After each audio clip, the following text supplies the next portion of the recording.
भारत के गांवों में, खासकर नदियों और तालाबों के किनारे, कुछ कहानियां आज भी जिंदा हैं। ये कहानियां सिर्फ डराती नहीं, बल्कि चेतावनी भी देते हैं। तो चलिए, आज आपको सुनाते हैं एक ऐसे ही भूत की कहानी जो मछली का भूखा है, मेचो भूत की कहानी। जरा सोचिए, एक भयंकर तूफानी रात है। आसमान में बिजली कड़क रही है और बारिश इतनी तेज है मानो उफनती नदी पूरे गांव को निगल जाएगी। ऐसे ही भयानक मौसम में एक परिवार शहर की भागदौड़ से दूर एक सुनसान सरकारी बंगले पर पहुंचता है। वो इस बात से बिल्कुल अनजान थे कि उनका स्वागत कोई और ही करने वाला है। और यहीं से उनके उस अशुभ आगमन की शुरुआत होती है। बंगले की दहलीज पर कदम रखते ही उन्हें कुछ अजीब चेतावनियां और बेचैन कर देने वाली घटनाओं का सामना करना पड़ा।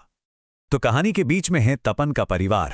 तपन एक सरकारी अफसर हैं जो अपनी नई पोस्टिंग पर आए हैं। साथ में हैं उनकी पत्नी मंदाकिनी और उनकी दो बेटियां सुगंधा और इंद्राणी। बंगले पर उनका स्वागत करने के लिए जो मौजूद था वो था भुवन, एक बुजुर्ग चौकीदार जिसकी आंखों में स्वागत से ज्यादा एक अनकहा सा डर दिखाई दे रहा था। तपन ने भुवन को गाड़ी में बैठने के लिए कहा, लेकिन भुवन ने जो जवाब दिया वो बड़ा ही अजीब था। उसने एक पुराना अंधविश्वास दोहराया, गांव के लोग सूरज ढलने के बाद नदी पार नहीं करते। और इतना कहकर वो उस तूफानी बारिश में एक लंबे अनजान रास्ते पर पैदल ही निकल पड़ा।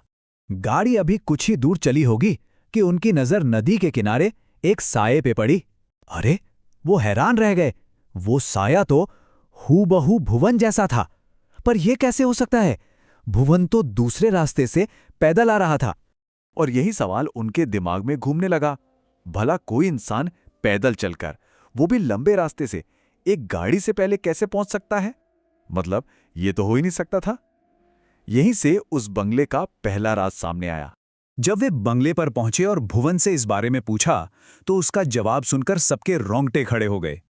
उसने बड़े ही सपाट चेहरे से इनकार करते हुए कहा, मैं तो नदी की तरफ गया ही नहीं, मैं तो पीछे वाले रास्ते से आया हूं।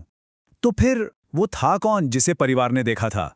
रात का ये जो रहस्य था वो सुबह होते होते और भी ज्यादा गहरा हो गया। सूरज की पहली किरण के साथ ही नदी का वो बुलावा और भी साफ सुनाई देने लगा, जो परिवार की एक बेटी को अपनी ओर खींच रहा था। अगली सुबह बंगले के बाहर का नजारा देखकर उनके होश उड़ गए।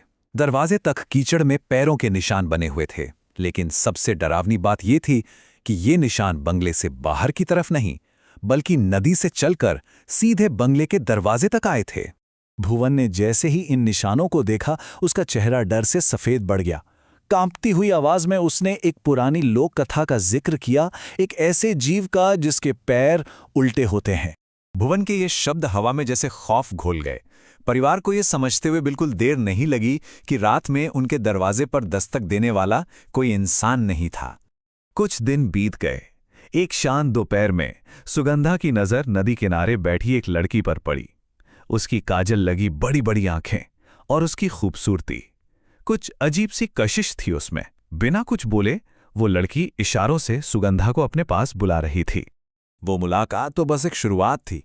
असली खौफ ने तो सुगंधा को तब घेरा जब एक शाम बाजार से लौटते हुए अंधेरे ने उसे रास्ते में ही दबोच लिया। जब सुगंधा बाजार से लौट रही थी तब तक अंधेरा घिर चुका था। जैसे ही वो नदी के पास पहुंची, सड़ी हुई मछली की एक तेज घिनौनी बदबू ने उसे चारों तरफ से घेर लिया। बदबू इतनी तेज थी कि लगा जैसे कोई चीज ठीक उसके सामने ही सड़ रही है। उसका दिल जोर जोर से धड़कने लगा। उसे लगा कि वो अकेली नहीं है। उसे अपने साथ किसी के चलने का एहसास हुआ। एक परछाई। उसने हिम्मत करके पीछे मुड़कर देखा, पर वहां कोई नहीं था।